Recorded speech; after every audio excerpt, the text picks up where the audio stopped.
Hey, is it true that your company can help us save money for our trip to Samoa? Yes, that's right. With UP Group Money's partnership with Vodafone Samoa 𝚘𝚘𝚢, you can save money while you're still in New Zealand. You'll need to register with UP Group Money to receive a Vodafone SIM. Once you have your Vodafone Samoa SIM, you can start sending money to yourself through your UP Group Money account to your 𝚘𝚘𝚢 account. You can only withdraw your savings when you're in Samoa. Oh, that sounds great and straightforward. Can I do my registration online? Yes, you can register for UP Group Money online. However, if you need assistance, you can come into our office and we'll help you out. For 𝚘𝚘𝚢, you'll need to visit our office to register and collect your Vodafone Samoa SIM. UP Group Money, in partnership with Vodafone Samoa 𝚘𝚘𝚢, offers you a unique way to save for your trip to Samoa while you're still in New Zealand. Here's how it works. First, register with UP Group Money. You can do this online or visit our office for assistance. Second, receive your Vodafone Samoa SIM. To complete your 𝚘𝚘𝚢 registration, you'll need to visit our office. And lastly, start saving. Use your UP Group Money account to send money to your 𝚘𝚘𝚢 account. The best part, you can only withdraw your savings once you're in Samoa, ensuring you have funds ready for your trip. Wow, that sounds really convenient. I can't wait to start saving. Exactly. So why wait? Visit our website to register with UP Group Money today or stop by our office for any assistance. Make your trip to Samoa even more enjoyable with our hassle-free savings plan. 𝚘𝚑𝚙𝚢𝚒𝚑𝚝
Samoa se isisia eia le fuau le sa o lotonga Alo o le masui sui le whaatoto e le nganuenga o lea ua soe nei o se anga Sau o tamo o moonga I le whai saunga o le lua fe sau sanga o le alofa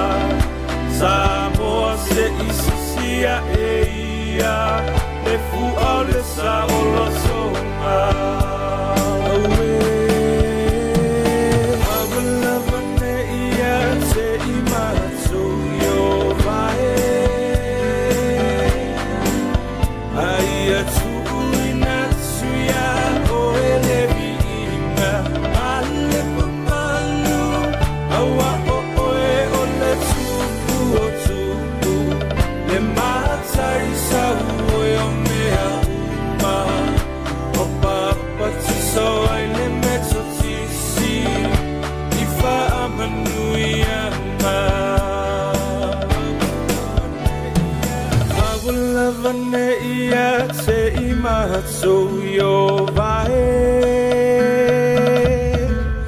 Aia tuuina tuya o elevi inga Male mamalu Awa o oe o le tupu Le matai sa ue o mea uma Wapapa tiso ai le meto tisi Ifa amanui anga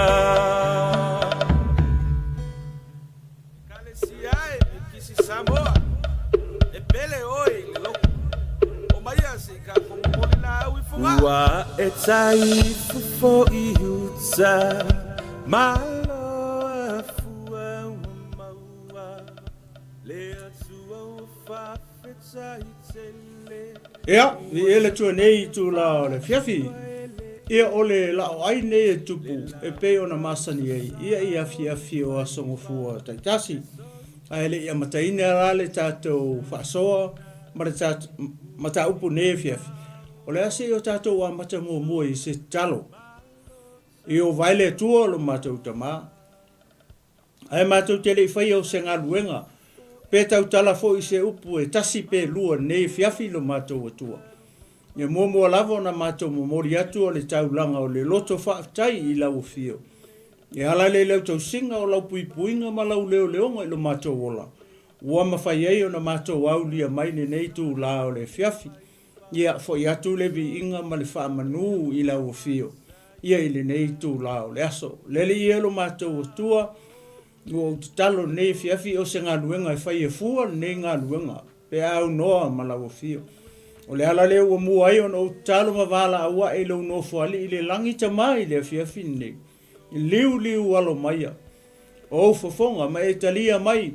A lau tatalo le whaatonga. Le whaafitai o le whaamanu. O le whaatoi senga I lau fio I le fiafi nei. Lele iero mātou atua anga le lei mai lau fio. I le whaasoina o lau upu I le fiafi nei tama. Talo lele ia. Awina mai lo nganga pa ia e whetalai. E mori o lau upu I ai o whinangaro maloto. O tangata o lau nuu. Ai whapea lau e kālesia pa ia. Ia I le nei e fiafi. Tau lava ina ia whaonga mai lau leo lau ngutu. Whaonga I oi foi lau whaiwa. Ia ai whetalai pea o e nganga pa ia e te mori o lau sa vali. Ma lau whe au I le fiafi le nei lo mātou atua. Talo lele ie I lau whaunga I te whaua I le mea whainga ruenga. O le whaunga le ngausia ia mo uma. Le whaunga le sola I le o whealo loa I solo pei o se le ona tangi le fiafi le nei. Le whaunga lea ie nā tia I tangata I la loifo le tafu e o lau sa tauro. Ai ali pea o lau fio I mea uma. A mai e nei whaasoa ma nei mata upu nei o fiafi. I o whaapei fo lava. O au o le au auna e lea o ngā. Ia ia matua fo. Ia tu mea uma I lau fio.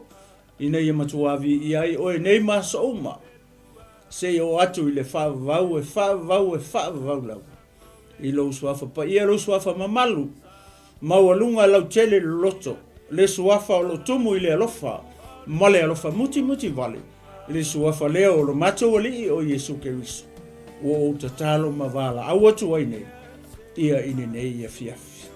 Amene, ma amene. Ia, I ele tua nei tu la fiafi. Toe fia whaatalofa tuai la I lau whasausaunga sa mo nei I tu la o le fiafi. Ia o le ale to o a se whaamtalanga al polkalame I o pa ia mausa sa moa. Ia au mai le pa ia na fuai pa ia uma. Ia o te whaatalofa tuai maleanganga whaaloalo. Ia I lau tapo inga sa moa nei tu la o le aso. Whapitoas whaatalofa le au whainga runga pa ia le tua. Ia I tonu o le to vine, ma le to vine. Ia I tonu o haoteora nei. Ia whapetulu inga umo nei larangi. O lo whapena o na au mawai alo matama whanau o Samoa. Ona o le tala ina. O le tala lei o le malo o le tua. Ia whataru whatu ati oe. Ni tangata o le tua. Ia malo whalitua. Ia I nei tu la o le fiafi. Ia whataru whatu fo le tino ke riso le au pa ia le au pele.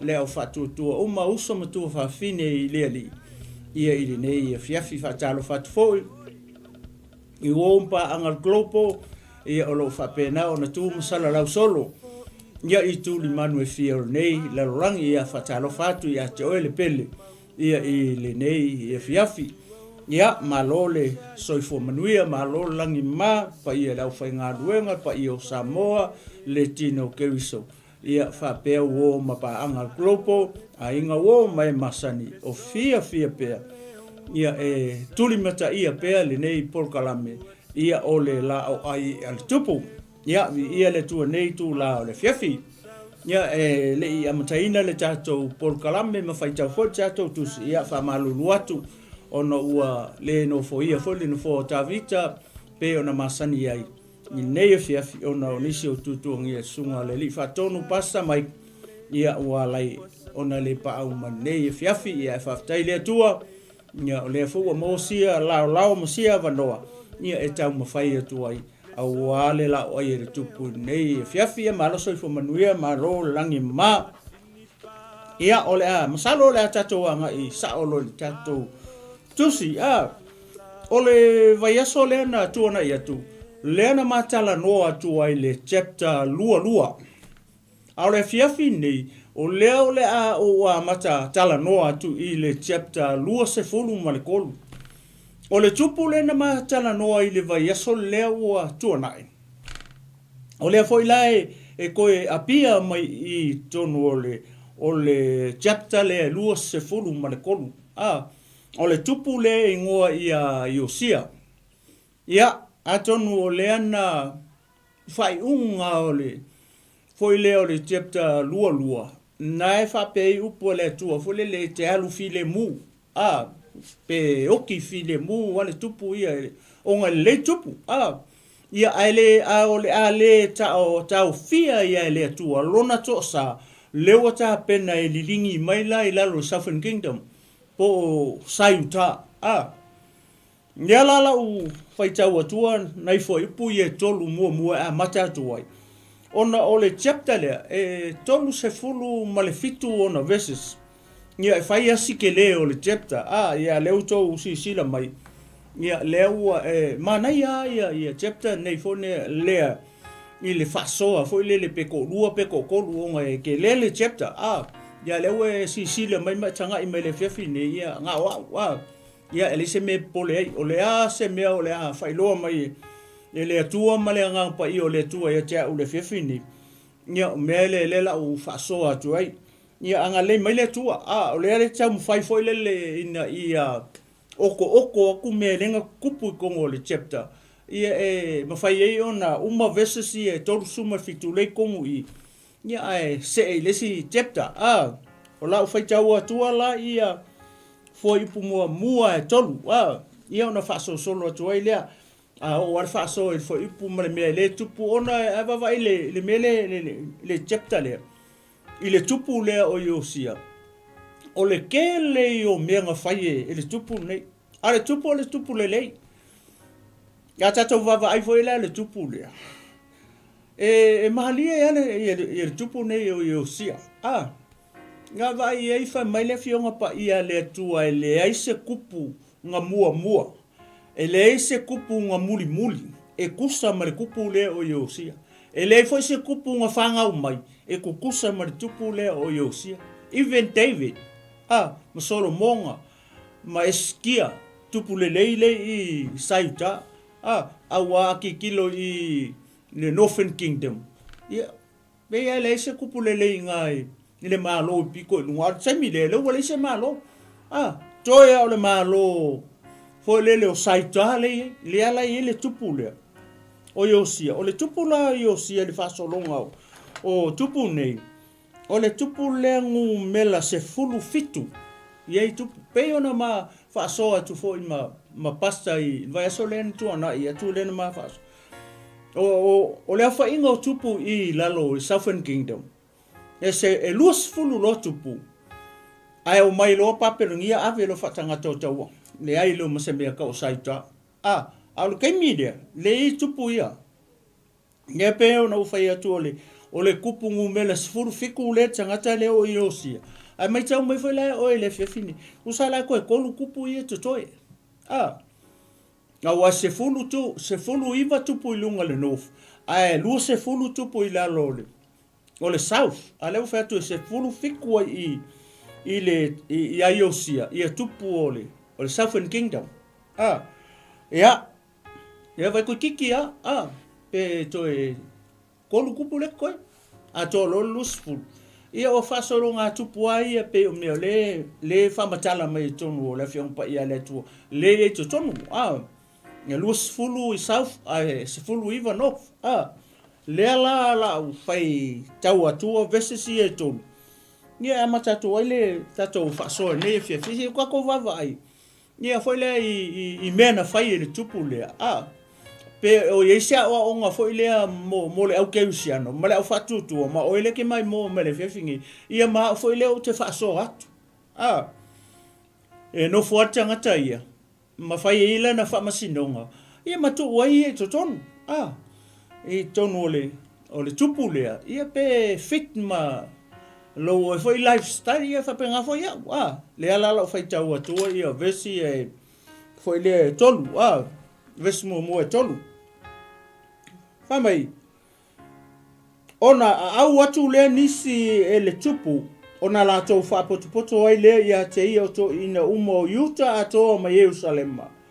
Ona alua e leo le tupu i le whale o Yehova, o ia ato matangata umo Utah, ma ila ato uma e na nonofo i Yerusalema.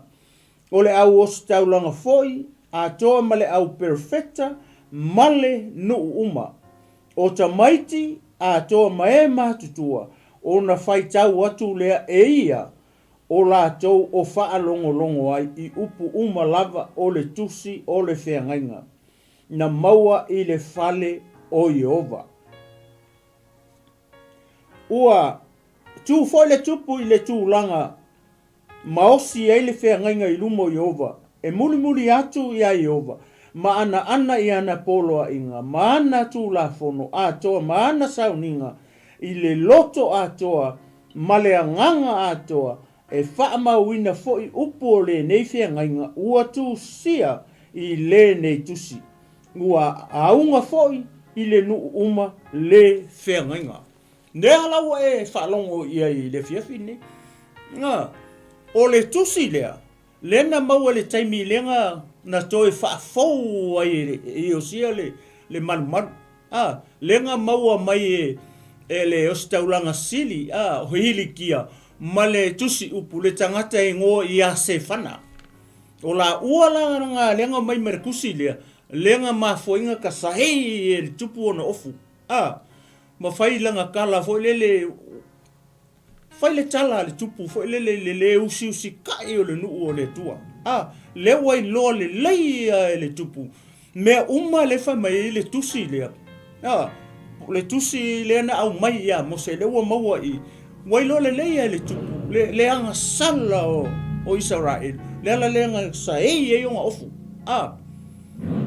Le ala o le whai unga o le chapter lua. O le ana o Fesili. Se o kau foi le kiki i lenga o Fesili foi le atua mo ia, mo le nguu, ia lena whaarisa o mai ale perfecta whawhine o lona i ngō ulata. Nge ke alu while mua i tunga mau o uta, ma au le nguu, au Israelu, e le li liu o le toa saa o le atua. Aisea, koe yang sala nguu, aka kikilo le mea lea, e moni ma wha maon. E le mawhai o na whaolaina le sitangata i lau ami o tonu. Even your children. E ami o tonu. O lona winga, ai whale kongu whangau. O lona winga, e le mawhai e lau ami o tonu. O ngā whaolainga pe whasauinga lo walo. I nei fiafi. O le akanga o le mea le i. Neanga o le ami o tonu o le tupu. O le ala ua ingu o le tupu i e lona ami o tonu. Ai whawhena ngu. E le mawhai e le tupu e tōtas. Ona foi lea, ia pia ona uwhai atu. O lau oe ami o tonu, e whaola ina i oi. O lau oe foi anga sala, e ke oki ai. Mea lana leo tupu, i lea lau whai mai. fa mai ua fa poto lo e o sia le nuu a ko ya o ko inga o perfecta tangata uma o kamaiki o tangata matua o ko inga winga ko inga o makua le fa poto mai ai ifea I le fale o le atua fa mai walu kupu fale o Yehova alu lo mar kusi lea ya kalo lole kalai lole nu fa poko mai ale nu I le manu tu lo lunga mar kupu lau lo kusi lea lau lo le kusi le I le ngu e vai le leio kasi la le mea le na fai e le tupu nei o Iosia I le kusi le nga maua mai ke minga ko fa fou ai le malu le tua le ala vai le foi le songa male mataala o le tupu le wa kango wa ye lo le kusi le tusi le tura fono le tua le soli pala e ko ia nga sala le nu le ua vai le mafafo o tupu o le alofa o le tupu le ala ua awinga ko e loko inga fa poko uma ko inga o le ngu o perfecta matangata foi le maululunga o le nu ma le ngu a ko o mai lola I le malu le ala ua ku lo kupu la lo kus le kusi le le I le ngata la ina lau fo le tupu ia aua soro mua mai I le tupu le tangata fo le o le kupu o longa loko a koa lewa I le atua o le loto a toa Iosia lewa I le atua le mele nga lainga ngau Iosia lewa umanga soloi lalo kele o mea sui mea le sa fai e longa kamao a mone le ala ua koe whafau le malu po le fale o le atua ai mau kusi lea Oe vaila, le ala ua umanga fai whafau le malu le ala ua liliu mai loa le tupu mo le kusi lea o tula fono foi lenga mai a mose le ala peo no fai atu i kangaka masango ngofo ni Jerusalema o staulanga o perfecta ma le uma kamaiki a koa matangata matua ua fai tau lea e ia o la tau o whaalongolongo ai I upu uma lava o le tusi o le whengainga. Ue vai le manga I o le mele ua. Ina ia upu uma lava o le tusi o le whengainga. Na maua I le fale o Yehova. Ua tufo le tupu I le tūlanga maosi ai le whengainga I lumo Yehova. Vai le ua ku le kupu I lungo le kūlanga. Le lopo se me foi le pese stage. Kulanga maua lunga foi le la ku e lunga I le tupu ai o se le whengainga le male ngu e mafua le kusi le por tusi tu la fono ya fa mai muli atu I a Yehova o upu ia upu ia le whengainga I lumo Yehova ia o tau muli atu I a Yehova ma ana I ana polo inga ma ana tu la fono a to ma ana sauninga koe whaalongo lei, muli atu I a Yehova, au na I ana poloa inga lua, mana tu la fono o tolu, mana sauninga ua wha.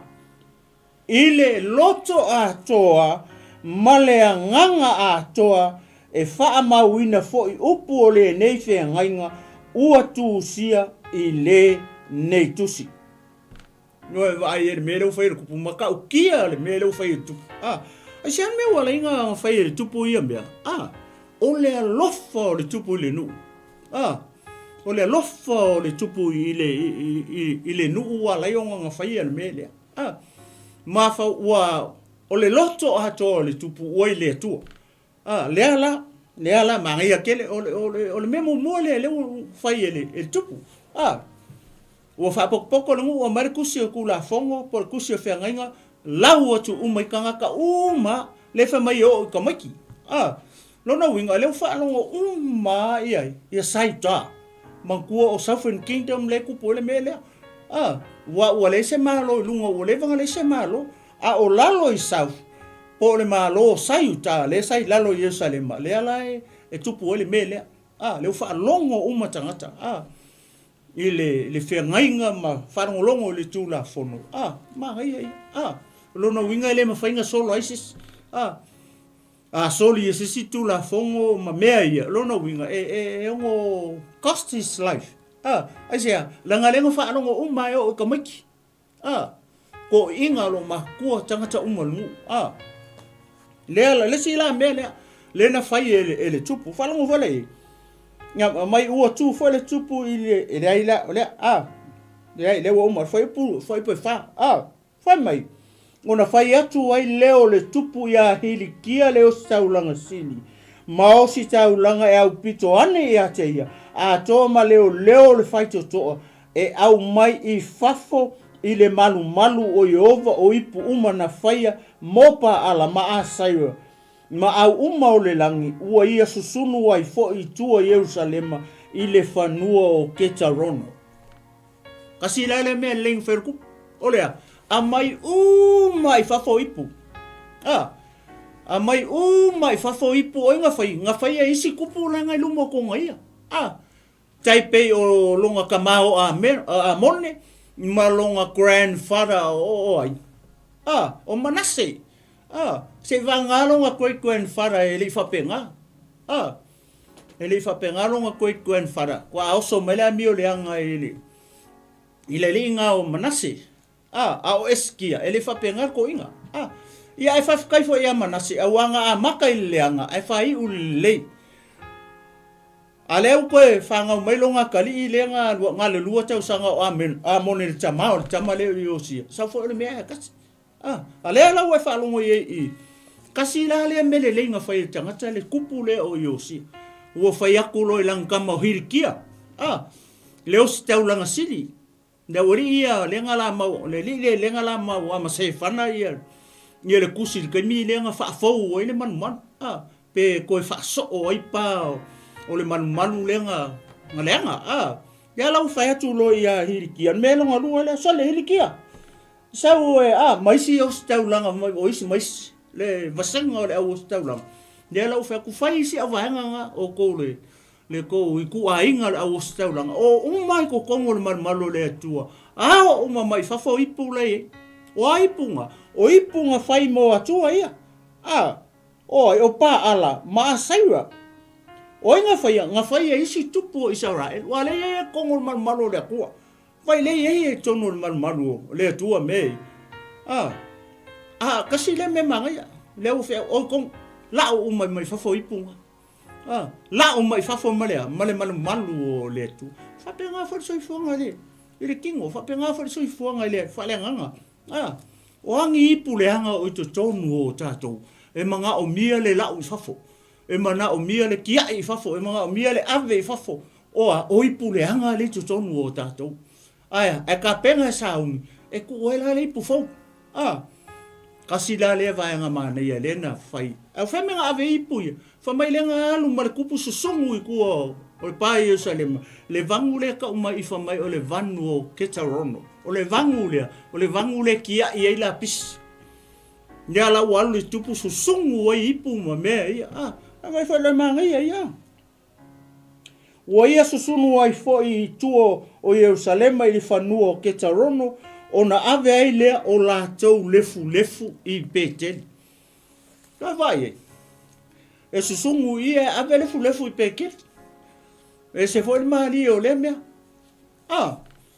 ile taimi le o le tupu le susungu I Yerusalema ave lefu I Beteli fa mai le sila mele le kasi la le fika la I pa kikilo le wo tolu le o fa poko le mu fai kau kusi ta o atu kula fongo polo inga ma fenga leo mai fafo ia tua ia susungu kwa I susungu kwa I ku ia fa liu lefu le ala ave lo lefu ave esse mai Yerusalema ave la le mele ka Beteli kasi la le mele nga fai ele kasi la le me manga ia le fai tupu mai wo ia ave seina fo ile au fai tau langa na fatuina e tupu yuta e fa amu me manongi me maulunga ai yuta atoma mai vanga ngai I Yerusalema o ila tau fo na fa amu me manongi ia pa ala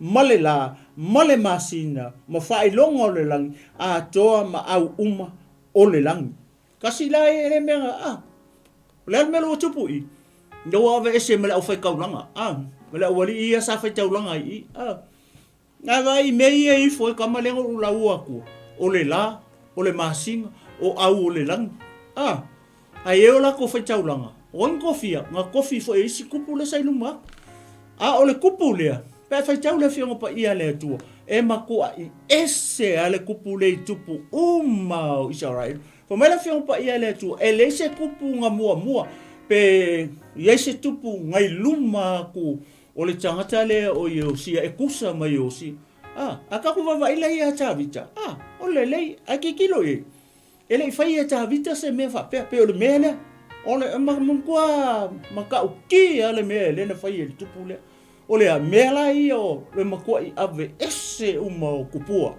kua I nguki li I fa kangaka ma fa kusa fa aliu lefu me uma ai vai e o le o tangata la ko ngol malu o le tua wa kuku fa kasi ai wa ai ma tua no ese kokongo o le malu o le tua wa mix fa kasi ai o la sa ka mo ka ko ngi ne au nga tupulanga I me fa pe ya tonu o ingi me kuku fa pe ngai kongo o ngisi farsa se kulo ngi fiaf le vai ni melen kupui sai ai kokongo le malu o le tua me fa pe ai fa fe aso ngi ka ko ye fa fe aso ngi o vai ngi me fa pe kokongo na le fa mai o fa kusa o fa kangaka o me uma ave uma I fafo so songu I kua o Jerusalem I le vangu le fa mai o le vangu le ke tarono o le vangu kia e la pis o ingala le nga so songu ai mai le fu ave o le ala wa uma lo ko fai lo meresi mele tupu o le ave ese uma le o li ia sa o skaulanga I va ese uma aka ki kilo la I o ka se ma ngai o mele le nga fai le tupu ia mai sa popo I ele tu nei fiafi kako vava ai la le si le la fa so solo tu fa pe ma kako tala no ai le ma ngai o me sa fai le kupu ia mea o mawai o au o le langi o le la o le masinga va e foi tangata I o nga po ia sole vi ia le tua ngela wa o fai mai ma mea vanga I sole mo la to fo I na fa mu me manongi apa ala male la male masina ma fai longa o le langi toa ma au uma o le langi wa ia au mai foi I TUPU.2 nai le fale o Yehova o fesa I TUPU.2 sai ko kongo o fale o Yehova o vai I fainga I mele tupu I ke le sa o nga mo ka ko o le TUPU.2 kasi le mele nga va ese kupu fi ele tu o me sa paki ele tu nei fia fa mai nai le fale o Yehova wa ave tu o Jerusalem I le ali o ketaron le fa lua le nga lu kupu I ile ali ele wa susunu wa ile ali o ketaron mana tui lili ia pe o le efu o na lafo ai lea o lona efu I lunga o tunga mau o tangata o le nu o vai le mele o ave lefu mua I me fa pele o ave pete a lefu longa lua lea o fele o ave le wa lu o kunga mau o tangata I o ki kan kolongo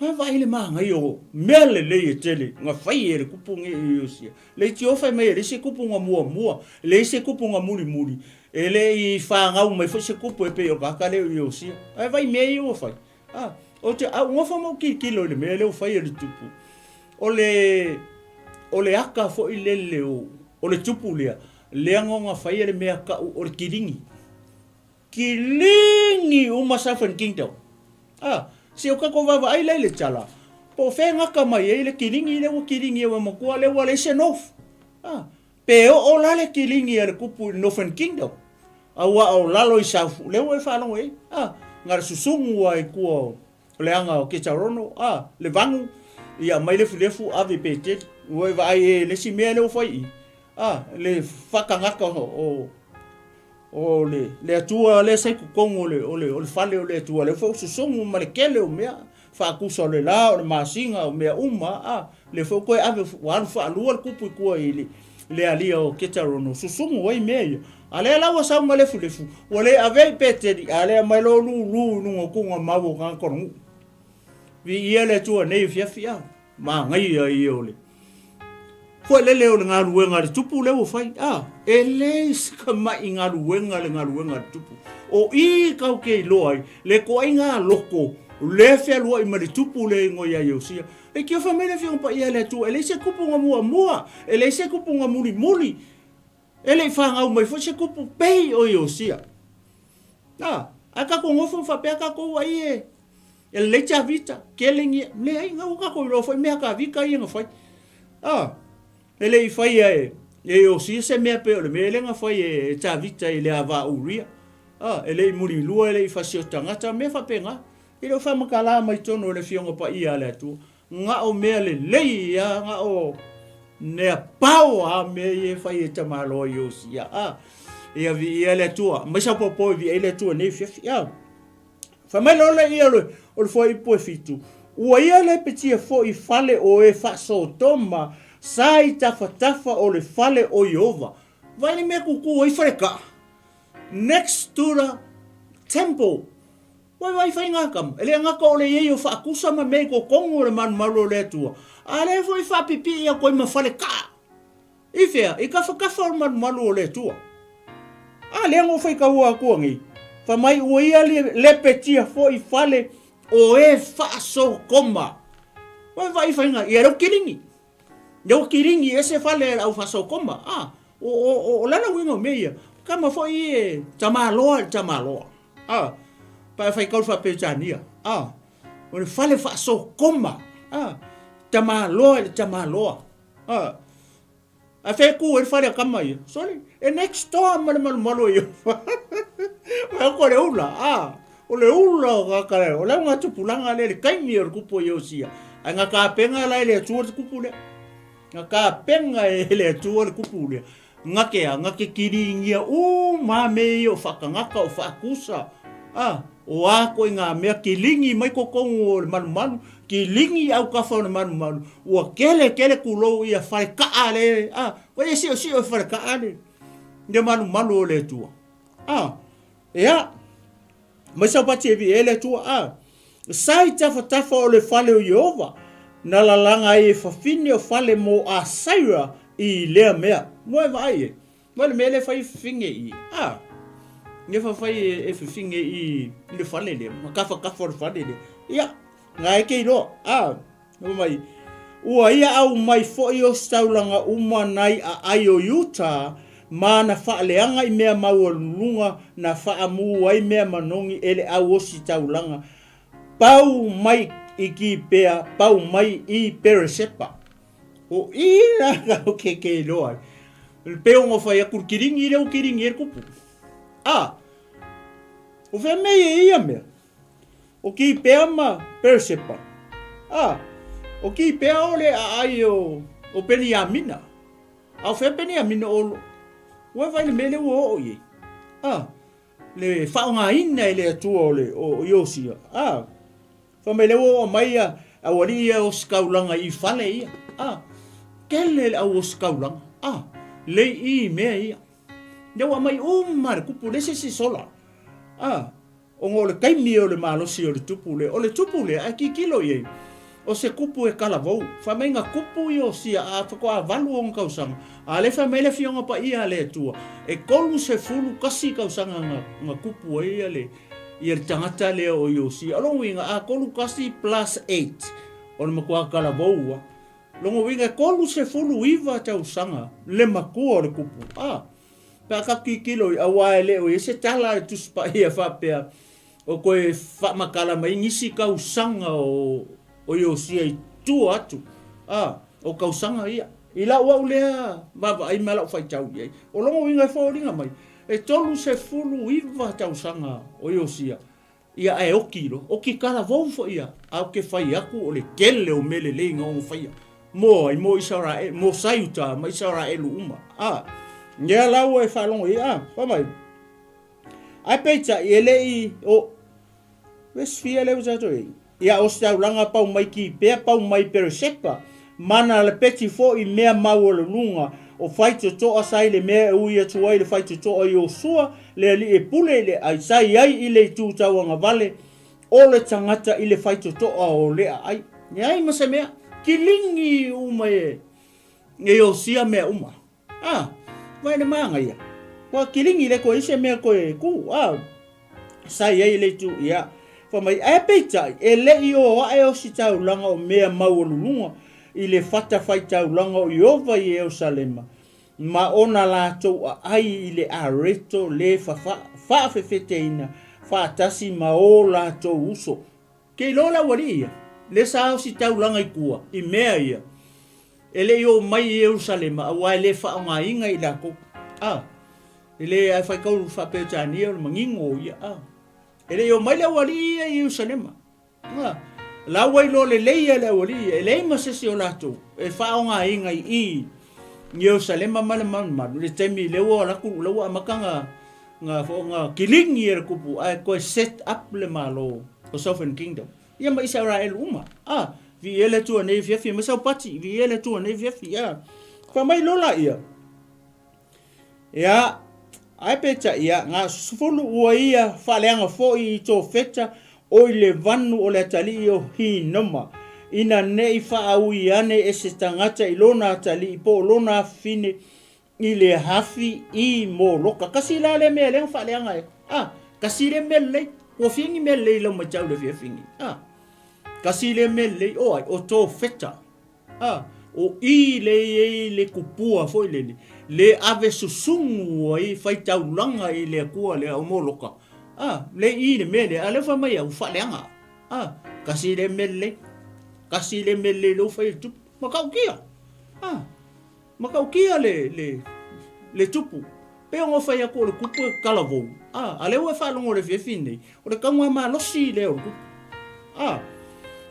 kele ma me le tau fa tau fa so tu le fefine I mo tato ya fa mai le o ia fa le ya foi pesuka si uia ave ese foi I solo fanua na tuuina e tupu o iuta mole la I le faitotoa o le fale o Iova e la te ane I le afeafe o na tana me leka le au na sili sai pare vara mana susunu no fotava le vale o le la I le afi ue vai ave ese makilingi kupu Pero no fai atu le kele o mea ngave ese kupure.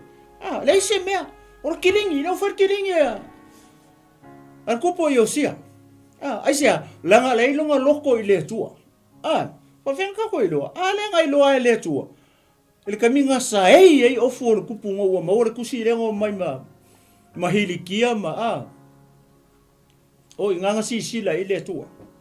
O akulo kuli akulo le kupu ia le awali ia. Nang kama hilikia ma se fana o fisili le tua ai ku o le perfecta fafinge ngo ya ulata le ia nga uma ma ko fa makala ku e ke alu file mu ai le tunga mau o tama au le ngungi ele mfainga kenso ai ia ko sa o le tua I le ngu le ala we fa longo le se o fa makala lau tua le kele male ngo ai markiringi le fa I le ufar kiringi. Fa mai lola ia. Fa mai. Ua ia ave ese foi I solo fanua. Vai sole. O solo fanua fo ngai mo fakusa. Fa mai le fata. E la tahane I le afe vai. E fai ai kafa o mea kama ia. Ale ala ua ave ese a solo fanua. Ele fai na fai isi kupu lai mo aku yonga luma le lopo long kama o amone nga fai se sol fangua manase nga fai se sol fangua wa long kama ia malonga grandfather le ngai lunga ko nga ia malonga great grandfather ia sai lunga ko I alela wo o mai lona taimi fa mai lola ia fa solo mai lola ia lo ua le peti fo I le tupu o fata fai taulanga nai lunga o le afeafe au pito lunga o asa na fai e tupu e uta, vai, nga fai e kupu e uka, a le fau kiringi e le kupu. Wale kele o mea i, le fau kiringi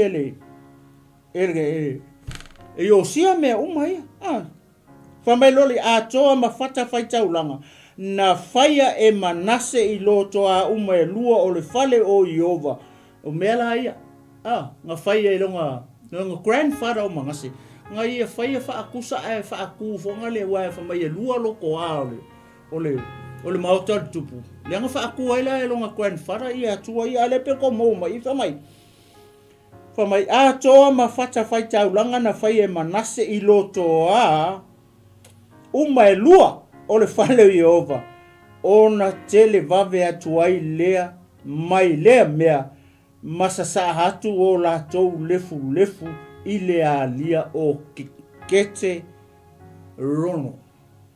Feme le usa sa i lefu ia. O le usa sa le vango kete rono, Fenga ave i lefu mua, nga ave peteri, o fenga ave i lefu longa lua. Lenga lu i lungo kunga mau o tangata ona nuu. Feo ave ia. Vai le kele o kupua. Ma le kele o ngofuanga ia nga kia i le kupu lefu o mei. Lewa koe sau ale kupu ma lefu o mei. Sau koe lu le vanu lea o ketarono. Ia mesa pati e ele atua nei fia. Whamai ua wha leanga foi ele tupu. Well, lea se mea koe wakilingi umar kupu. Ua faa leanga fo i ele tupu mea maulunga sai lumo i Jerusalema i le tu taumatau o le maunga o le Malaia na fai e Solomona le tupu o Israelu mo a Saira le mea leanga na sa sai tonu maki mosa. Vai le mea leanga fai e Solomona. Leu fai Solomona, leu kalepe i lalo e Iosia. Ia o mea whamai o mea leanga a sai tonu maki mosa. O ia o mai e kele o a vale. A le kupunga Solomonga, ile kaimi o Solomonga. Se vai le lewa. O Solomonga o le kupu longa kolu. Aile o sau aila i tala inga o spiliki malo. Le whako a maka mai a repo amu. Mai e repo amu. Le sau e lo lua malo. Ale kaimi o le awali inga Solomona ka vika masaulo. Kami nga ele spilikia ele atua Israel. Kupu yo ke whaalau aku, whakua oso mai i ngā spiliki ele atua i ele ngu. O le kupu mua la o Rehoboamo, le akali i o Solomonga, o Jeroboamo, le tangata, e kupunga mai ia e wharaima la tali i o Iosefa. Ia vi ele atua ne whiawhi, masapati vi ele atua. Vai le levo meia. O levo koa vai ese i, ua whaaleanga foi, ele tupu mea mau alulunga, sai lumo o Jerusalema i le tū taumatau o le maunga o le Malaia, na whaia e Solomona le tupu Israelu mo a Saira. Le mea leanga a sa saitonu maki mosa. Vai le levo. Vai le levo. Ola se furu fiku ai leo kupu ngō spiriki Israelu ele tua. Ia ese ila wari ngā koko Solomonga ka vika Saulo. Leo soli. Ola le leva kuku o ngimea. Le vai o kilingi. Fai kilingi era al tupu. Vi ele tua. Mas apo po vi ele tua. La se aka mo ka ko via me. Ya kongo e forkemi kongo fai ka kilingi. Kilingi ese umangi meo. Koe lele oi. O te tonu o lo fale. Ia mese atu tonu o le soifua ma le ola o le tangata. Kelengi whakangaka mangi meo. O le i tonu. Ia whamai mea leanga mo api ma me le koma foi le mea leanga ale whanaunga a moni mea umai. Whalonga foi la i lisi mea lea. Uaia toi ni ina foi tupua mana vavai i lalo tupua a Saira o na faa tumu ai lea o mea sa la tou i ai i ivi o tangata. O le fata fai taulanga foi sai pe teli o le mea mau alunga na fai e Jeroboamo. Oe vai e, o le tangata lea o Jeroboamo. O le tangata le o Jeroboam. O le kupu mua le o Israel. A le mau mai I me ia lenga. O fele o ia kiringi er kamalo. O le o lunga le Messiah in Northern Kingdom. Le o el kiringi er kupu. Vi e tua nei e fa mai. O le mea mau lunga na fai Jeroboam le atali o ne pata. Ia, mai, o le kupu mua le o Israel ngo spiriki e le atua ngu. O le na fa tupu le anga sala ya Israel. This is an Northern Kingdom. O fe me le o ele kiringi yo sia. Le o lunga Messiah in Northern Kingdom. Wa le se malo matu. Le o uma nga fa kafe asuria. Wa vai le maka o kia o le kupu. Pe no fa atu kala vau o le kupu. Nga kupu le valu o ntau sanga fa mele fiong pa ia le tu. E kolu se fulu ma le kasi kau sanga nga kupu ai. Ele ko yela sisi fa matalanga le fiong pa ia le tu I kua. Nga uma lo tolu se fulu tasi tau sanga le nga kupu ai. O kilo mar kupu lo ina. E tolu se fulu ma le iva tau sanga o le kupu le. Uma lo malonga olo. O mea nga o nga fai. Ele inka mai mea. Ele ingi ka mai mea nga fai ele tupu le. Vi ele tua. Mai sau pa ki paki nge e fia. Ia malolon sa. Le a tau whakupikope aku. Ia. Whamelola ia. Mana susunu le mea mawolung. E tu ini ni vai. Mea uma a ua susunu foi. Ele tupu o a saira. Ona wha liu lea o Iosia. Ua ilo atu aitunga mauna I eile maunga. Na iai ile maunga. Ua tauina atu ai nisi e. Whamai wa ia auina atu nisi e o au mai hivi. Ai kunga mau ia. Onga susungu ai lea ilunga o le whakawhai kaulanga. Ma whaaleanga ai o mea. Mai male a fionga ai ova. Na alanga mai ai. Ele tangata o le atua. O le na alanga mai I ia upu. O upu lenga sau ma le perfeka mai yuka. Le perfeka lenga whaasese. Ele perfeka I Samaria. Mga kua lenga whai aku e ngā laku mara whai au. Alu e kau whai au. Awangi e aima e ingu. Se longo umanga kau whai au. Alu aku I. Ele I ai. Ai alu loa langa malanga. Koe kuli aku le perfeka le koe au mai. Nga sese nga le perfecta nga. Salo. Aki ki loipi se pepelo. Sau lo fa mai le tua ka koe. Fo la kuloa aima ingu. Umanga aima ingu alu lola kunganga ai e loe. El kai fau. Tu lo nei e fiafinga ai e leonga. Ia koe la kuloa le perfecta le koe mai kangu I. O awali ila ngai ko lua. Lei kunga mau le fa mai I. Naua va ai aku ia. Ia yo si e kunga mau ia lei ko mai lunga le mau.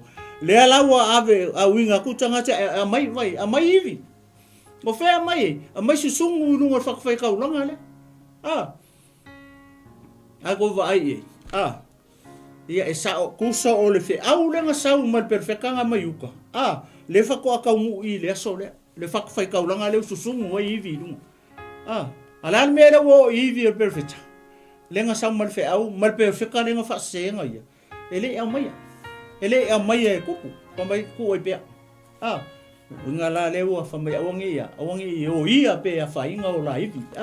Pawalanga o iwi nga sao e lunga nga o iwi o perfecta le atua. Ele o ingi ngō perfecta I pawale le mele ka umai I o le perfecta mai yuta ma le perfecta I le mele. Ne ngō whaasea le perfecta le. Ia le atua. Whamai o fale uma foi o mea mau anulunga ma mea uma o whaaleanga umai kua I kilingi umar kupu o mai lai whai pule lufu kasi o polo ai atu leo le tupu I le nuu mamo o whape atu ia o tō whaile pāseka ia Jehova lo o tō atua whapei ona tū sia I le tusi o le nei whengainga vai lai mele la whai umanga ki lingi mea o a kua a saira o a kua ese nguki li susongu ki ai le lefu I oi ave le lefu mua I oi peteli lefu mua nga sau lunga kunga mau o tangata o le nu o isi lefu ia lenga koe alu a marikupu I le vangu le o keta rono ki ai Lea lawa uma Wa kiringi, wa umar kiringi. Wa ela le mele wa saungi le. Kasi le mele le saungi le. Le ala wa kala ilo le pasika. Fai mai. Ona polo ia ile o le tupu ile nu uma. Fape atu ia o tau fai le pasika ia Yehova. Lo o tau atua. Fa pei ona tu sia ile tusi o le nei fea ngainga. O le kokongu o le kusi lenga lau le ngu le mele. O le pasika. Mai leu fa mangaku o koe le tupu. Faila i o le paseka ia Yehova lo tau atua. Leanga o le kokongu o le kula fongo. Leanga le i to tonu o le fea ngainga le. Efe tau le nofo inga tupu. O le se fulu valu o tau sanga. Kalunga kupu ia i o sia. O le kaimi kongu wanga ngafai il paseka. As fulu valu la tau sanga kalunga kupu. Ia male valu. Luas fulu wongo o kausanga. O tausanga i nga whamai ngā kupu ai e kolu kasi. E lo inga su valu tausanga le nga whaire paseka lea. Ai lua fulu. Koe se fulu kolu kausanga umalanga. O se fulu valu o tausanga kalunga kupu ia le. Ia i o sia nga whaire paseka lea. Ai a fua lai le tala le fiongpa ia le atua. E kolu se fulu kasi kausanga nga kupu ia i o sia. Ni Jerusalema. O longa winga. Ngai kako sea mai le se fulu valu mai le kolu kasi. O longa winga. E koko e la ia lea. Le fia. Se fulu kolu kausanga. E whaire pa seka lea. Koe se fulu tolu tausanga lai koe langa ngofo inga kupu uma no. Ia le tua nei fiafi. Whamailo lai. Whaire pa seka. Ia. Pamelo le foi pula lua aua ele fai lava se pase ka fa pei o le nei talu i ona po o famasino e na famasino ya Israel a toa maona po umo tupu o Israel ma tupu o Yuta. Wow. Ora pase ka le. O le pase ka mua le. Ele I whaia se kupo o Israelu North. Ele I whaia se kupo o le South. Le whako a kupu ale I. Ilea, ele taimi o le tupu o Iosia. Ele I whaia foi, se pa seka whapea, ele taimi o whamasingo. Wow! What a story! Masa pati vi ele tua. Ova ai ele loto ele tua. O le neta ngata o Iosua. Ia le tua. To vai le loto o ne tangata o Iosia. Wow. Le waka lai paseka. Ale fa me le fia pa ia le tua. Ele iai se paseka fa pe mua. Ngua faia se kupu Israel po se kupu saita fa ko a faia le se paseka fa pe. Ele kupu le. O ele kai mi o fa masingo ele faia sesi. O le first time le whako a whai I se kupu I se pa seka whapea. Ne ki ola whai mele whiongopa ia le atua. E le se kupu sai luma aku. E le se kupu sai kua mai. E kusa martangata le ngo ia Iosia. Mai le whangau mai whai se kupu e kusa mai Iosia. Leo e whalongo I le whiawhingi. Le maa ngai o le mele o whai le kupu. O mga whai kiringi. Le ana mele o whai. Nia la wa ngai atu lo I le atua. Whai lo male paseka. Vi ia le atua mai sau paki. E vi ia le atua nei fiafi. Mene. A mai lo la ia. O mai na o le paseka lava le nei. Na whaia ia Yehova I Jerusalema. I le se fulu male valu o tau sanga o le tupu o Iosia. Waela e. Le mo whako se fulu valu. Tau sanga, po le kupu o Iosia, ngai e whai le. Whai fea, whai Jerusalema. Langa o le kupu I lalo south. Vi le tua. Praise the Lord.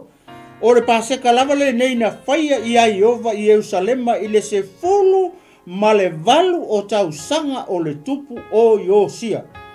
Ua ave e se ina fo I Iosia, e sa ia itu wa valo. Kasi le mea renga vaisi. ole au fa kaula iku ole au o va fa tau o e fai vai o e fai la ku kusivili o vai o iku valo me leanga o va ese kilingi ese uma makuai mama Yerusalema ma Southern Kingdom e fai ngar kupu le kele o mele le ngo fai le fa malau lau mo sole a fa rongo ko skaula iku ia fai kiki ia leala ia mafa tangata matupua atoa ma me inosia uma na iloa ile nu ava se uma o yuta ma Yerusalema ina ia fa atau nu ina e ia upu o le tula fono na tu sia ile tusi na maua ele o staulanga o hirikia ile fale o Yehova leala ufa ka uma lava ele kupu ia upu lai ko kongor kusirenga maua e hirikia ma se fana tusi upu ai fo ile ngo le liria o ia o le fai taulanga siri o hirikia leala kilingi uma elei mua ia te lea upu lai ele ko fa ko le fefini elei mua ia te ia se 𝚗𝚑𝚦𝗒𝚘𝚒𝚑 maia ole na lili watu ia Yehova malona loto atoa malona nganga atoa malona malosi atoa e tusa maletula fono uma Mose talu ai foi elei tu mai se tusa maia praise the Lord ne mau kong wale lengo fai aku wai elei se singai luma o Yosia elei se singai kua o Yosia elei fa ngau mai foi la se kukusa mai Yosia wow e makua i makaukia malekele o le ngo o melelei o Yosia leva e kuingong kilinginga uma mo kupua mfakangaka mele anga uma nga kilingi er kupule o Yosia ia vi ele tu ne fiafi fala o foi lá aua fa pe mai o te ave ese ia yuta fo i o luma wa ia fa mai la ia le foi pule lu ono e ui ava i lea ele i liu ese ina e Yehova lona te to sa matua tele na ia to sa ai ia yuta ona o mea fa ono uma na fa ono ai manase i ate ia Moe vai, ele ma fai ele me o kongor kupu, manga mele le fai nga remove ele ko sa o le ku. Ai se alanga o le nga fai. O nga fai ele grandfather o le dia. O Yosia. O le tamao Yosia ia amone. Nga tamao amone manase le mention mai. Le anga o kupu le anga ia le vao eskia ma. Ele le eskia. Lelei e Yosia alko lua le in the middle makua le anga o kamanga ale ala we fa long we wa ele mafai onga ave ese ele to sa o le tua mai yuta pe yang o fa yaku nga sala o e pa la nga sala i lungo lo ulu fa pe nga foi o ele ke mai mo mai le fiafingi nga sala e pa ala o nga sala i lungo ele mafai ele ami o kongo lo ka mapa o lo kinga po lo anko por fai fe au o nga va esea ile to sa o le tua yo ka ko lunga pe a fai o le ka ke ola nga sala o le mangingo la i o le mele cham fai fa matala tu li tai le maka ukia ma le siri ese o le kupuringi nga ai longa loto i le tua anga mele le kele kilingi uma ese uma o le wali fai kaulanga fasioki au fa kaula iku au fai vai au fai pele au fai kusivili kilingi ese uma e kupu ia le wo fa longo i le fiafini fa mai lola ia ua fa pe mai o te ave ese ia yuta fo i o luma fa pe ona o ave ese ia Israelu vai leo ka penga le tu ave ese fo mai yuka fele ku po yo si o le tu po yuta ele ia vi fola mele le manga luenga le male ami o tonu ayo si ngala ve inga ringu ai le se vai le kele o sungu nga ku pua le fai o mea ia le mea la ko mea ia fai e fa ono i le tua le ore good job tio saya mangai ala ia ke manguia a oki ia ke alfile mu ai kunga mau o kama a ole awali ia au fa on le ngala ko faia me ia maku ko kongo le man ma fai si me ava ku ku fa fo pal ole loko a le man le liu ese ai lo ko sai tanga tai le se o nga mo ka ko ko ma fa le po a me le ia tatou po ngi kupua ka ku ke olai po ngi kupua foi ka ku ke oki ai maka ko fango ele o mea nga le ka ku fa ongo ai le tua ele me fainga ko ifo ngi aku se lua le nga ke lo fa kupua ia e ngalo ya o le tua me la nga le ma ko i won mai ai ma nga yon me lo fa kiringi ese uma ale fa mai le tua ia o ke ave se fo ia yuta o ke kia ia fo yuta le fa makala mai ai le ala hei lo le au fa ongo ia le u ka penga le tua o le kiringi yes ia masa popo vi ele tua fa mai o te tia i fo ile ai neo Jerusalem na filifilia au ato foi male fale na o fai tu ai e ai lo ngoa va vai mele la o ye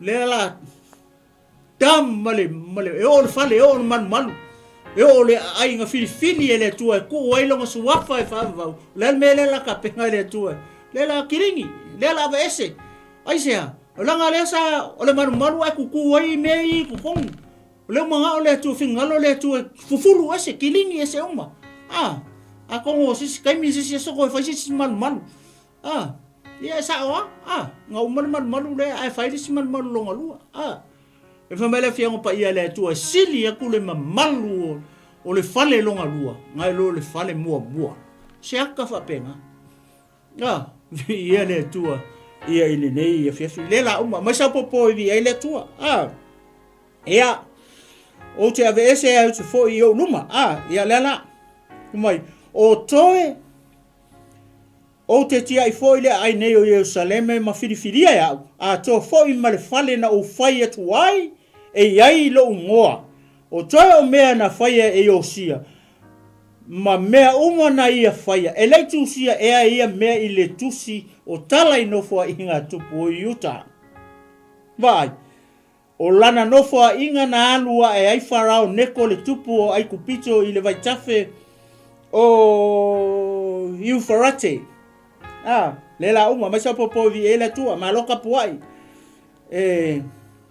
si ele tau ele tupu o Asuria o na alua tu ai leo le tupu o Iosia e tau maia o la feiloa i Mekito o na ia fasi o tia ai lea ia te ia wa ave fo yo ia wa oti ile kariota e ana au na ai Mekito wa au mai ya te ia Jerusalem matanu ya te ia ilona tu nga mau ona ave ai le tangata o le nuu ya yo asasa le atalio yo sia ma fa au ya te ia e fai o ia matupu e sui ai lona tama le mistake la le ar kupu fai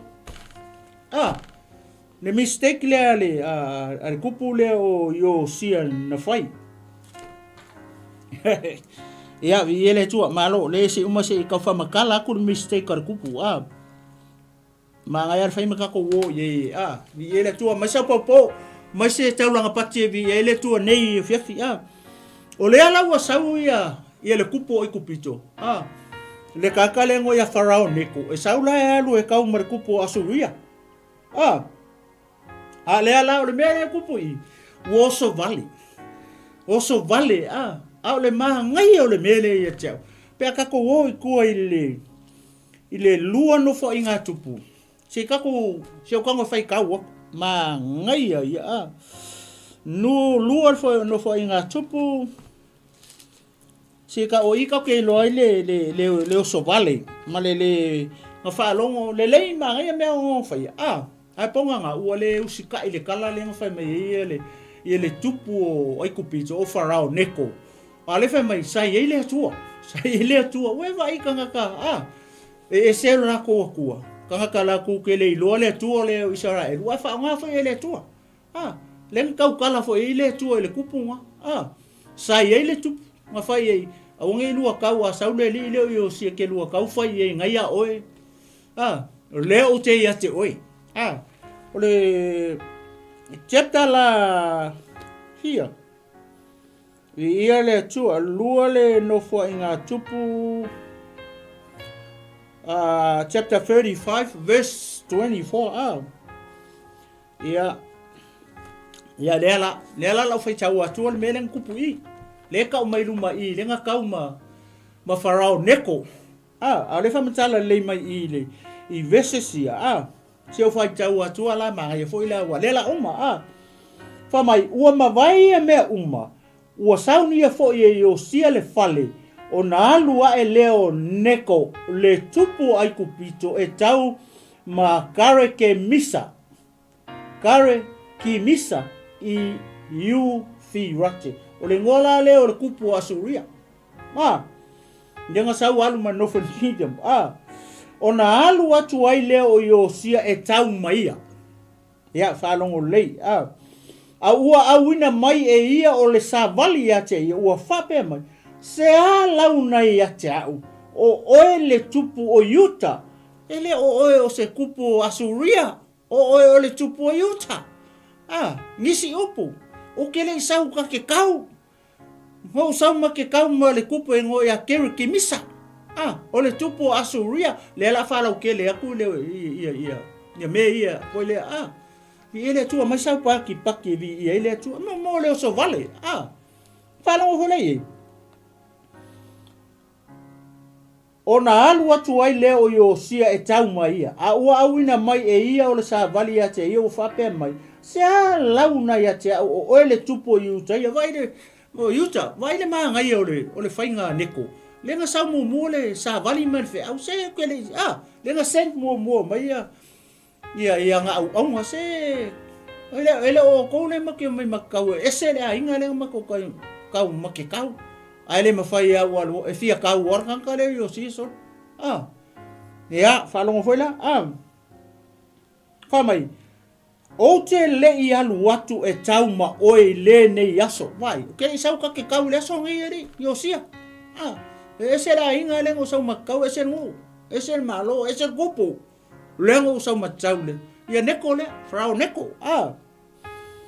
o le tasi inga matou te tau vai make le ku sa ele o le ku sa makau ma le si inga ia falongo foi la awana fetalai mai le tua ia tiau ia fata alise so ia lava aua le tua o ia o lo ia tiau ina nei fano o ia tiau sorry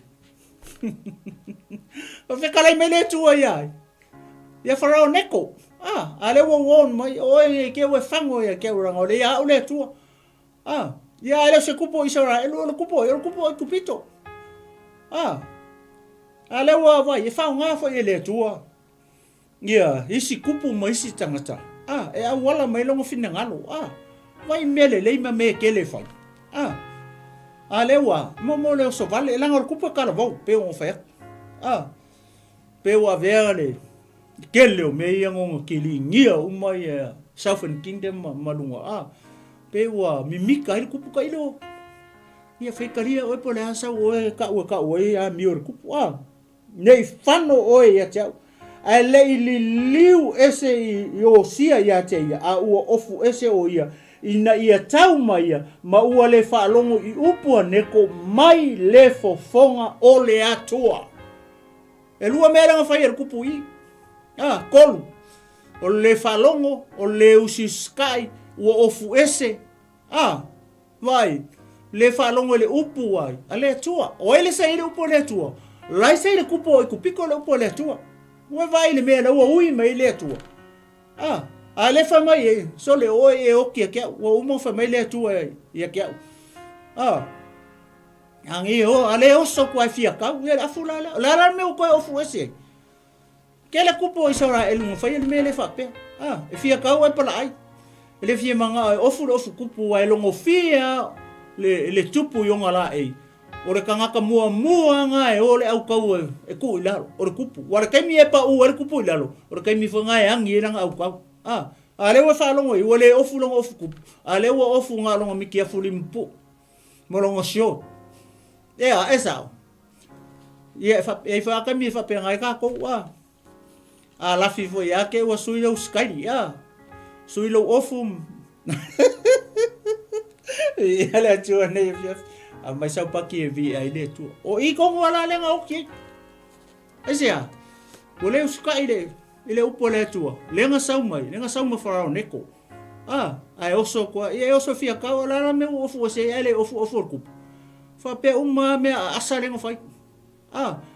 Fa mai nga kafanga aku au fa mai nga kalanga fa mai osonga fanga leska kalanga au ya lui fali faku como al faku fo yo nga ula ya ele tu mai sa popo ele tu lela uma ya lela wok wa ave fo yo ia woti le kariota ana au ana ai mekito ua au mai a te ia Jerusalem matanu ia te ia ilona tunga mau ona ave ai le e tangata o le nuu ia o sasa le atali i o sia ma whaau ia te ia fai o ia matupu e sui ai lona tama lea la woki o sia woki o sia o lea lau a kulai mai longa kali e ngoa ia o sasa lea lau a mai e le nguu oai o Sayuta o le Southern Kingdom longa kali le ngoa ia o sasa ia sui elong ka mai fai matupu ia vi ele tua e ko ki a umaga ko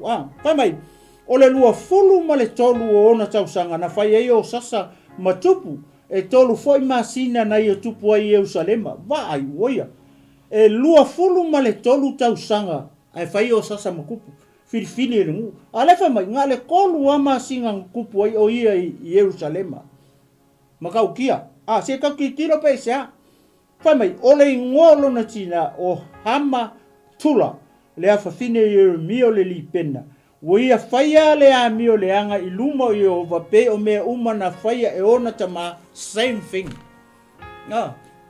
ele so ole li le ia Yosia ai so ole awali le luma o manase ma amoni vai mele le ma faia long kama o Yosia ale wo kia ku Yosia ale ku lai mai ale o safa mai markala ku spa io faia mele anga a mio le anga i lumo iova pe me uma na faia e ona tama vai lai mele le kupu ua noa e farao neko ia te ia i re pelu i le nuu a mato ina ia le fai o ia matupu Jerusalem wa ia fa sala fo i le nuu o ta leni a ria selau male ta leni au o mele le kupu le ngu e konu ma singa le nga kupu ele li le yo sasa ua vai le wa po ai le wa po e farao neko o le wa uma nga ko kofi fai makupu o kirkilo le story ile kala o le mali o le mele ia te o le mele wa kupu i ia farao neko ma le mele o nga fai ia yo sasa le kali yo sia e lo o mai se fe au fo lele ia tato o ngo ia mo kirkilo ia lo mai se fe au fo lele ni mo me fo lele o le kaui masui o le mea foi lele fai tama ia ai kinga inga ia whangau ma le ainga wa le mea a ke kilo i le mele le wapoi ai sai ale wa uma fai makupu anga le konu masinga ale wa sai nga alu le o farao ne ko ma ave ai kupito ai sui lo e farao ne ko kupu amene o inga sui e fa o ke kilo ko finga kupu le ele make sense i fainga o no fo inga tupu o Sayuta umale le kama so umale kali umale kali so malonga kali fa penga lenga sau mai lunga se ia kau mai lalo i ai vai fela le mele o kupu i lewa sui e farao neko ia le ngia le filifilinga le ngu wale filifilia Israel po Sayuta le lako kupu por tangata e sui ia yo asasa ale wa sui e kupu vai wa sui e kupiko ia le kupu o ngu o le tua ma fua mai e sea au ke kilo i longo inga o le ika ia farao neko ia Yosia langa fai aku ko kele sau kakau e sera inga lengo sau makau alwese Nge ke we oki ha wale mafai ar fia ka o yosia. Le ala wo oki. Le ala wo solo ai e longa kali le yo sasa fai makupu. Ai va ai lai le wo o mai farao ne koi. Ah. Fa ko a koluma singa kalunga kupu ai saulo farao ne ko pu elo. Kele me le pu e ko sai ko e ave ai kupito. Ah. Misi a ko ma se kupu Israel kango lo farao ne ko kofi di kupu o le tua. O le kupu kango loa ia farao ne ko kofi ele uso. O kofi ele uso. O yo asasa. Ah. O le mari o le mele tupu i ele so le la uma vi ele tua. Ah. Ele akimo le tali yo sia e fai masui o lona tama o yo sia. Ah. O le kangaka le uso o a foi lele o yo asasa o longa uso ngo ya ele akimo. Le ala wakango loia farao neko. Fai makupu. Ah. Sui ai osia. A wali liu la le kupu. Vai, kasi e mea. Sui le kupu. Koe li liu ma le ngor kupu. A la kupu ai. O le fai kongo o Yerusalema mea al kupu o kupito. O le mahari e o le mea. Ah. Sui le kupu. Alu ma averis kupu. Ai sui le kupu koe sui ma le ngor kupu. A le ngu o le atua. Ele se ngu o ngai e sen mele fai nga mea. Ah. Ke le yo se fe o mo ka ko mai I ne mea. Ah, vai volai. E fai maso e lon tama yo si. A ua li liu lo ne ngo ia Joakima. Eliakimo o lesi o ngai ngoa o Joakima. O Joakima la o le ngoa nga fai ngoa ai e farao neko. Ah. Ia Eliakimo le uso yo asasa. Ah, le fa ngau le ale tupu o sia. A mai sa popo vi ele tu nei fiati ya. Ya, ona ia ave ai lea o yo asasa o foi o ia ai kupito o oti ai. Ya la. Vai, ava kwa ma umai ai o. Ah. Ya, ona vatu ai lea e yo akima le ario, ma le auro ya farao. A ua na tongi tu taulanga ale nuu e vatu ai le ario pe ona polo ai pe ona polo ai ngai farao ario pe ya o to nginga na ia fatawa na lava o ario ma auro ai tangata o le nu e vatu ai ia farao neko o le tio la le ngafai ia vaku le wali ia oi le kakale ngo ia kima po e ia kimo yang o ia nga le wa kofi e kupu e kupito e fai makupu ala walu ma ave sio nga uso yo asasa Nia langa fai tio le avaku auro ma mea whapenga pe o se la fonga vo lene. Ya. Fa mai ole lua fulu ma le 5 o ona tausanga na fai ai yo a kima. Lua 5 tausanga o le li dia. Ne uso o yo a sasa. Ya. Nia laua ko whalongo le lei mai ai.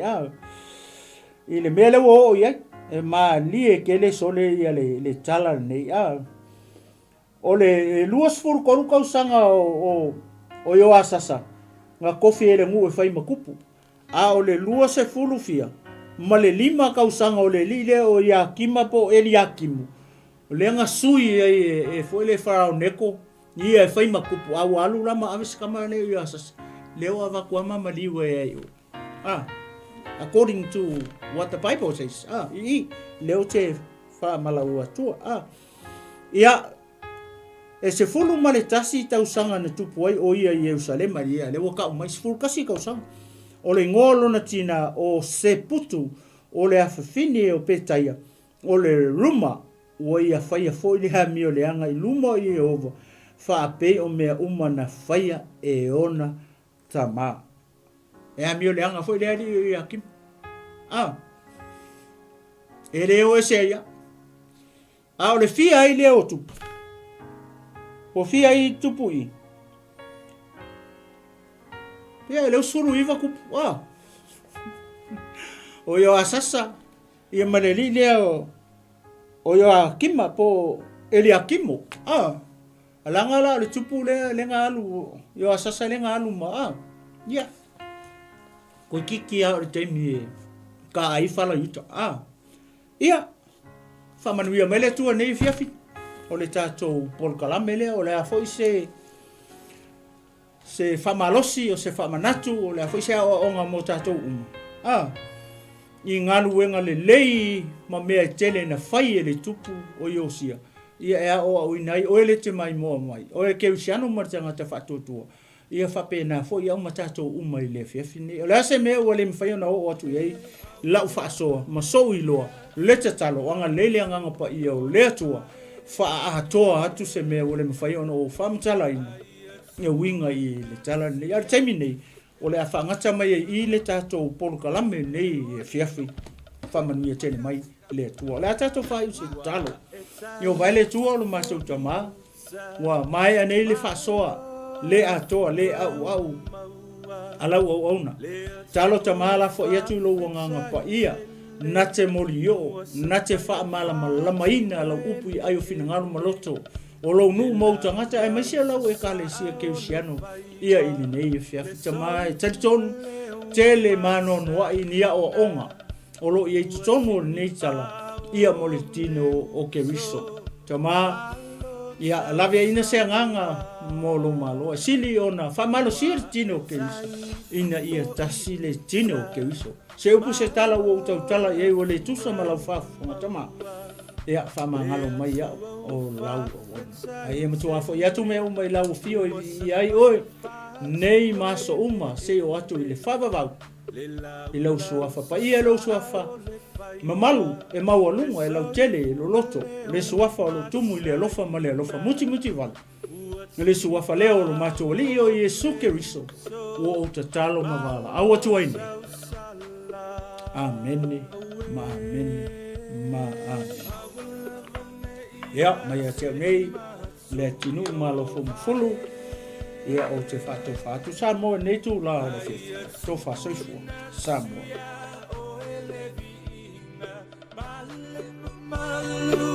Awa o oe o le tupu, le 𝚘𝚙𝚢𝚛𝚒𝚑𝚝 o mea uma, o 𝚘𝚘𝚙𝚢𝚛𝚒𝚑𝚝 ai le 𝚘𝚘𝚜𝚎 I 𝚘𝚘𝚎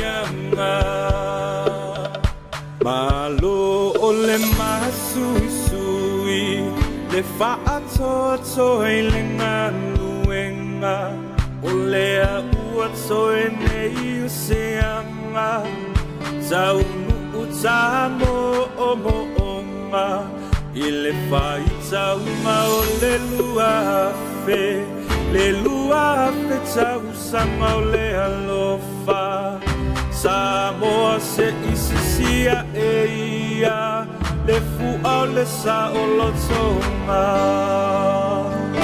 Malo o le masuisui Le whaatoa I le ngaluenga O le aua toe nei o se anga Taunu o tamo o moonga I le whaitaunga o le luafe tausanga o le alofa Samoa se isisia e ia Le fua o le sa o lotonga